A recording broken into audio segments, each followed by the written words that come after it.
কানাডায় প্রায় এক দশক পর জাস্টিন ট্রুডোর অধ্যায়ের অবসান ঘটেছে। দেশটির নতুন প্রধানমন্ত্রী হিসেবে নির্বাচিত হয়েছেন মার্ক কার্নি। রোববার রাতে 4 জন প্রার্থীর মধ্য থেকে তাকে নির্বাচিত করে কানাডার ক্ষমতাসীন দল লিবারেল পার্টি। নিয়ম অনুযায়ী আগামী কয়েকদিনের মধ্যে ট্রুডো ক্ষমতা হস্তান্তর করবেন।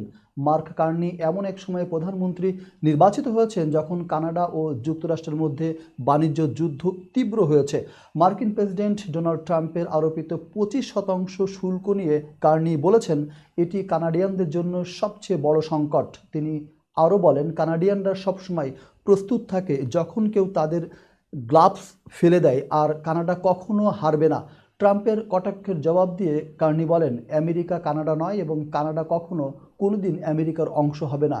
এদিকে ট্রুডো 6 জানুয়ারি প্রধানমন্ত্রিত্ব এবং দলের নেতৃত্ব ছাড়ার ঘোষণা দেন। 2015 সালে প্রথমবারের মতো কানাডার প্রধানমন্ত্রী হন তিনি, তবে সাম্প্রতিক সময়ে তার জনপ্রিয়তায় ভাটা পড়ায় পদত্যাগের সিদ্ধান্ত নেন।